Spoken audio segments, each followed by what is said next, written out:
আজ আমরা ডিসকাস করব dyspnea or breathlessness or shortness of breath. So by definition, what is a dyspnea or breathlessness or shortness of breath?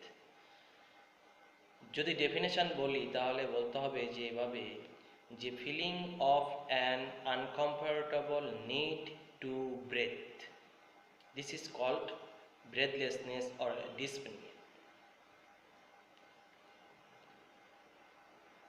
একটা patient যদি shortness of breath or dyspnea or breathlessness নিয়ে আসে তাহলে আমরা যেটা করি বেড সাইটে প্রথমেই যেটা করি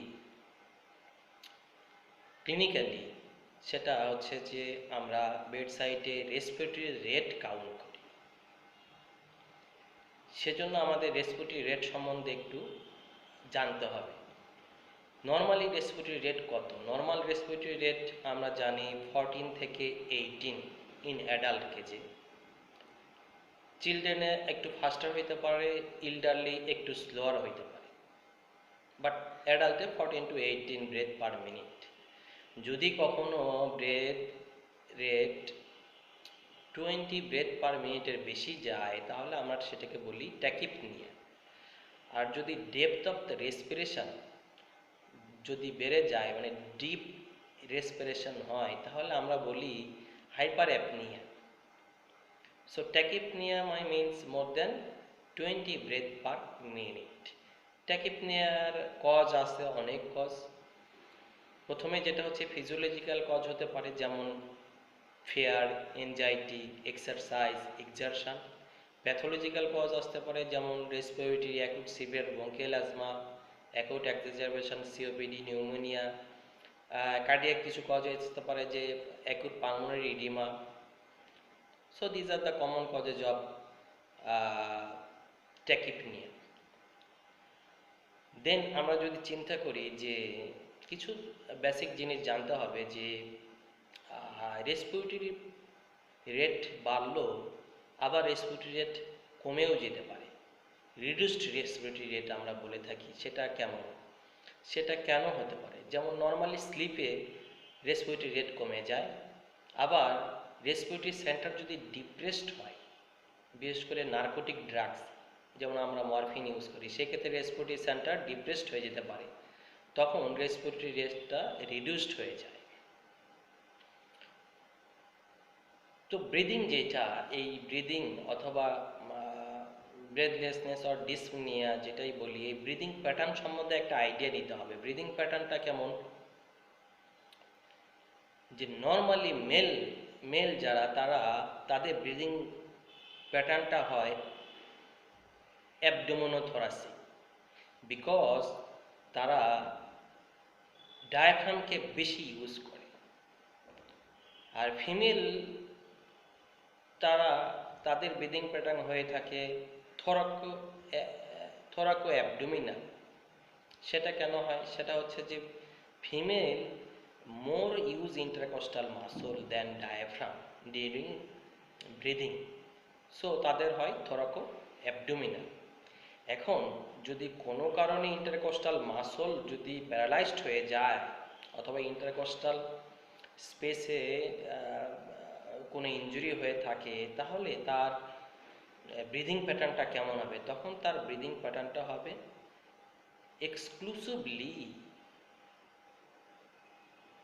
এক্সক্লুসিভলি তখন হয়ে যাবে অ্যাবডোমিনাল, কারণ তার থোরাসিক ইন্টারকস্টাল মাসল কাজ করছে না কোনো কারণে। এটা সাধারণত হয়ে থাকে যে যদি ইন্টারকস্টাল মাসল ইনজুরি হয়ে থাকে, অথবা যদি হয়ে থাকে প্লুরাইটিক পেইন, অথবা যদি অ্যানকাইলোজিং স্পন্ডাইলাইটিস হয়ে থাকে। আবার অনেক সময় ব্রিদিং প্যাটার্ন এক্সক্লুসিভলি অ্যাবডোমিনাল হয়ে থাকে, এক্সক্লুসিভলি থোরাসিক হতে পারে। দ্যাট মিনস অ্যাবডোমেন ইউজ অনেক কম কিংবা less use, so diaphragm use হচ্ছে না, অনলি ইন্টারকোস্টাল মাসল ইউজ হচ্ছে। এ ধরনের ক্ষেত্রে দ্যাট মিনস যে অ্যাবডোমেন মুভ করতে পারতেছে না কোনোভাবে, ডায়াফ্রাম মুভ করতে পারতেছে না। এটা কেমন হতে পারে? যেমন হতে পারে যে এটা নর্মালি প্রেগনেন্সিতে হতে পারে, এর বাইরে যেমন পেরিটোনাইটিস অর অ্যাসাইটিস, এই ধরনের কেসে আমরা দেখি যে এক্সক্লুসিভলি থরাসিক ব্রিদিং হয়ে থাকে। সো ব্রিদিং প্যাটার্ন সম্বন্ধে আমরা কিছুটা আইডিয়া নিলাম। দেন আমরা যদি চিন্তা করি কিংবা পরীক্ষায় যে জিনিসগুলো মোস্ট কমনলি জিজ্ঞাসা করা হয়, রেসপিরেটরি রেট তো ডেফিনেটলি জিজ্ঞাসা করা হয়, এর বাইরে যে এভাবেই জিজ্ঞাসা করা হয়ে থাকে যে বলো যে একটা পেশেন্ট তোমার কাছে আসলো অ্যাকিউট সিভিয়ার ব্রেথলেসনেস নিয়ে, 5 কজ বলো অথবা মোর দ্যান 5 কজ বলতে পারলে আরও ভালো, এভাবেই জিজ্ঞাসা করা হয় থাকে। তখন তোমরা বলবে, প্রথম যেটা বলবে যে respiratory cause, cardiovascular cause and others, এভাবে বলতে পারো। তো রেসপিরেটরি কজে কী হতে পারে, আমাদের দেশে যে প্রেক্ষাপটে মোস্ট কমন হচ্ছে acute severe bronchial asthma, acute exacerbation of COPD, then pneumonia, then pneumothorax, acute pulmonary thromboembolism, যেটা এখন খুব আলোচিত বিষয়। সো এগুলো কমন, এআরডিএস আসতে পারে, এনজিওডিএমা নিয়ে আসতে পারে, এগুলো খুবই কমন। দেন কার্ডিওভাস্কুলার কী হতে পারে, কার্ডিওভাস্কুলার কজ হতে পারে অ্যাকুট পালমোনারি ইডিমা অথবা অ্যাকুট লেফট ভেন্ট্রিকুলার ফেইলিয়ার, দুটা একই কথা। দেন হচ্ছে যে আদার্সের মধ্যে কি আসতে পারে, যেমন মেটাবলিক অ্যাসিডোসিস, যে কোনো কারণে diabetic ketoacidosis, lactic acidosis, salicylate poisoning, ethanol poisoning, এ ধরনের কেসে আমাদের মেটাবলিক অ্যাসিডোসিস ডেভেলপ করলে রেসপিরেটরি রেটটা বেড়ে যায়। আর একটা হতে পারে সাইকোজেনিক হাইপারভেন্টিলেশন, সাইকোজেনিক হাইপারভেন্টিলেশন, এটা সাধারণত প্যানিক রিলেটেড একটা ব্রেথলেসনেস। এর বাইরে জিজ্ঞাসা করা হয় যে একটা পেশেন্ট আসলো তোমার কাছে ক্রনিক এক্সারশনাল ব্রেথলেসনেস নিয়ে, কী কী কারণ হতে পারে। তো সেক্ষেত্রে আমরা বলবো, প্রথম যেটা বলবো যে আমরা কার্ডিয়াক কজটা আগে বলবো। যেমন যে ক্রনিক হার্ট ফেলিয়ারের পেশেন্ট আমাদের কাছে প্রেজেন্ট করে ক্রনিক এক্সারশনাল ডিসপনিয়া নিয়ে অথবা ব্রেথলেসনেস নিয়ে। আরেকটা হচ্ছে যে মায়োকার্ডিয়াল ইসকেমিয়া যদি হয় তাহলে পেশেন্ট প্রেজেন্ট করতে পারে। এর বাইরে রেসপিরেটরি কজ তো ডেফিনেটলি বলবে, সেগুলো কি হতে পারে যে COPD, chronic obstructive pulmonary disease.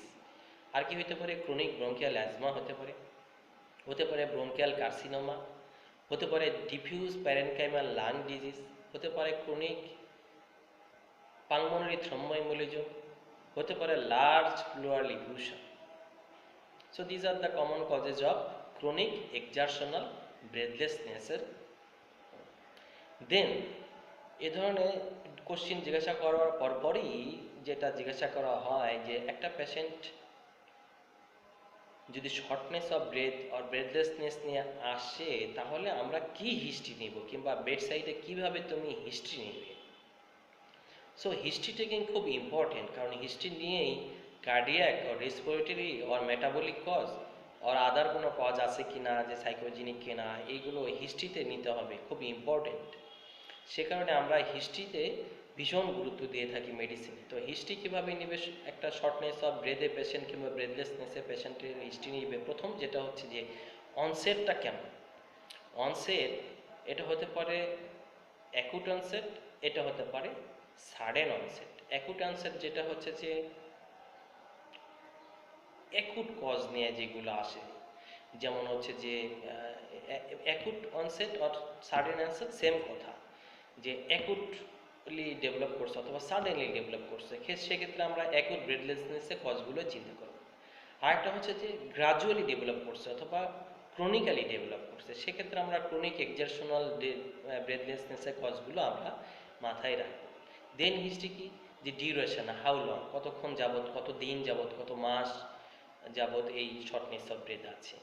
দেন কি নিব, দেন হিস্ট্রি নিব যে আমরা পেশেন্টের কি রেস্টিং কন্ডিশনে ব্রেথলেসনেস হয় নাকি এক্সারশনালে ব্রেথলেসনেস হয়। যদি ব্রেথলেসনেস যদি এক্সারশনাল হয়ে থাকে তাহলে সেটা আবার আমাদের কোয়ান্টিফাই করতে হবে যে এটি কি মাইল্ড, মডারেট অর সিভিয়ার। সেটা বোঝার জন্য পেশেন্টকে কিছু কোশ্চেন করতে হবে যে উনি কতটুকু দূরত্ব হেঁটে যেতে পারেন, কতটুকু দূরত্ব হেঁটে যাওয়ার পরে ওনার শ্বাসকষ্ট শুরু হয়, how long he can walk, অথবা যে সিঁড়ি বেয়ে উঠতে পারে কতটুকু, এগুলোই সাধারণত জিজ্ঞাসা করা হয়ে থাকে।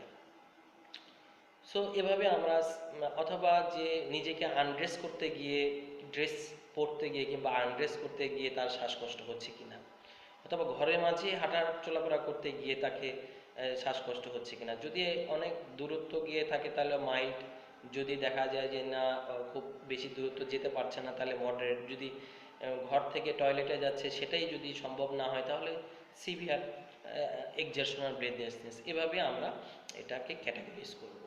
দেন হচ্ছে যে আরও কিছু ক্যারেক্টার আছে যেগুলো আমরা হিস্ট্রিতে নেব, যে শর্টনেস অফ ব্রেথ কি প্যারক্সিসমাল নাকি প্রোগ্রেসিভ। প্রোগ্রেসিভ যদি হয় যেমন ডিপিএলডি, সিওপিডি, হার্ট ফেলোর, এগুলো প্রোগ্রেসিভলি বাড়তেই থাকে।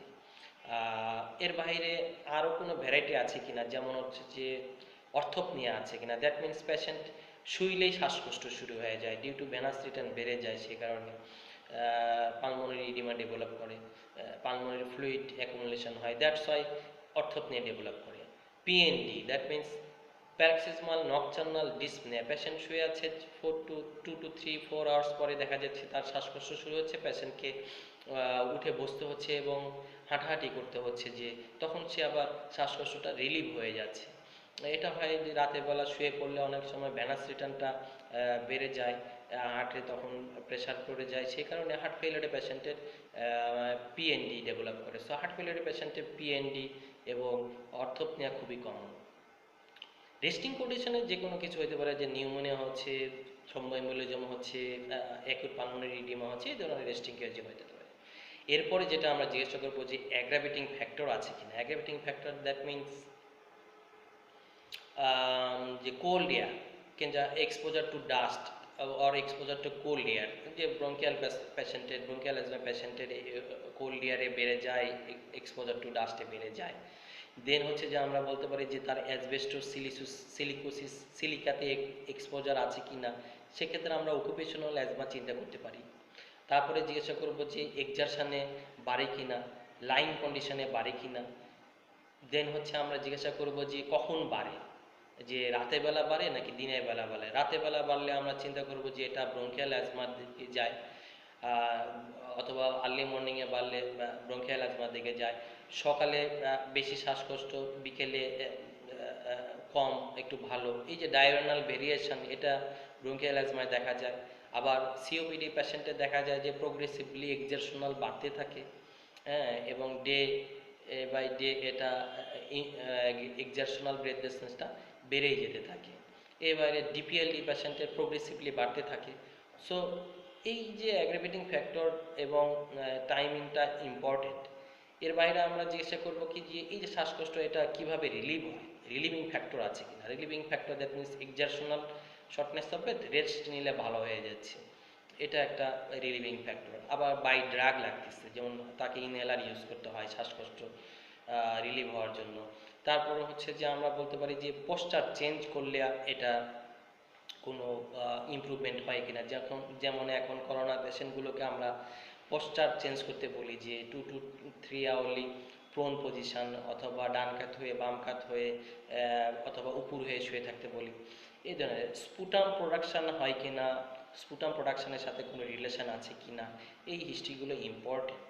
এর বাইরে অ্যাডিশনাল হিস্ট্রি নিব যে আমরা স্মোকিং হিস্ট্রি আছে কিনা, স্মোকার কিনা, সে হাউ লং, কতদিন স্মোক করছে, প্রতিদিন কয়টা করে সিগারেট স্মোক করছে, এবং কত ইয়ার এটা স্মোক করেছে, এবং এখনও স্মোক করে কি না।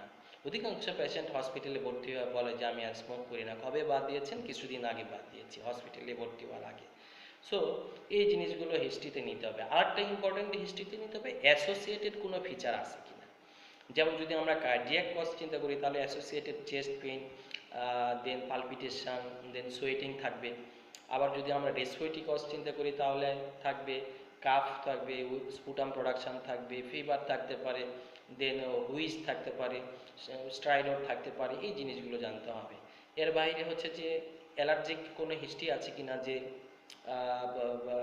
আগে থেকে সে অ্যাটোপিক পেশেন্ট কিনা, কিংবা স্কুল গোয়িং এজে তার কি অ্যালার্জি ছিল কিনা, যেটা ইন্ডিকেট করে লেট অনসেট অ্যাজমাও হতে পারে অ্যাডাল্টে। এর বাইরে হচ্ছে যে আদার্স রেনাল কোনো কজ আছে কিনা, যেটাতে ফ্লুইড ওভারলেট হচ্ছে, পালমোনারি ইডিমা ডেভেলপ করতেছে। এর বাইরে আমরা আরেকটা হিস্ট্রি নেব যে young female patient, young adolescent girl যদি সাইকোজেনিক, যেটা হচ্ছে তারা সাইকোজেনিক হাইপার ভেন্টিলেশন নিয়ে আসে, তাদের ক্ষেত্রে সিমটম দেখা যায় যে অ্যাডিশনাল সিমটম আছে, যেমন অ্যাসোসিয়েটেড সিমটম আছে, যেমন হচ্ছে যে পেশেন্টে প্রথম যে কমপ্লেন করে যে সেটা inability to take a deep breath, এটা হচ্ছে তার কমপ্লেন, এবং শ্বাসকষ্ট।